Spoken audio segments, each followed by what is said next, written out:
29 August रोजी दुपारी 3 वाजता जिल्ह्यातील तिवसा तहसीलदार यांना शेतकरी, विद्यार्थी, शेतमजूर व शेतातील वीज पुरवठा दिवसा करण्यासंदर्भात वन्य प्राण्यांपासून शेतकऱ्यांचे रक्षण व सुविधा देण्यासंदर्भात निवेदन सादर करण्यात आले। यावेळी निवेदन देताना मागण्या 25 सप्टेंबर पर्यंत मागण्या पूर्ण न झाल्यास तिवसा येथील पंचवटी चौकातून भव्य मोर्चाचे आयोजन शांततेच्या मार्गातून करण्यात येणार असल्याचे निवेदनात म्हटले आहे। यावेळी तहसीलदारांनी आपण वरिष्ठांपर्यंत हे निवेदन लवकरच पोहोचू अशा प्रकारचे निवेदन देताना सांगितले।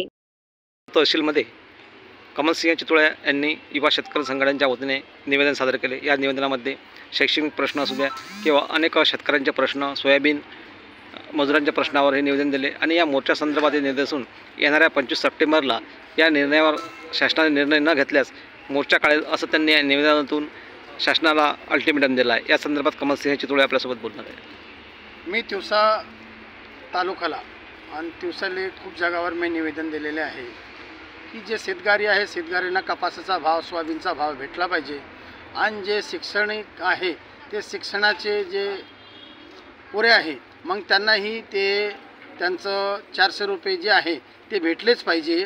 मग त्याच्यानंतर जे नाळे आहे नाळ्यांचा खोलीकरण झाला पाहिजे, तलावाचा खोलीकरण झाला पाहिजे आणि शेतकऱ्यांचं हमी भाव भेटला पाहिजे। जर ही मुद्दे जर पास नाही झाले किंवा याच्यावर विचार नाही केलं तर मी 25 तारखेला पंचवटीपासून मी तहसील ऑफिसला मोर्चा काढणार आहे तिवसाला। Ramchandra Mundane, the sting operation news, Tiwasa.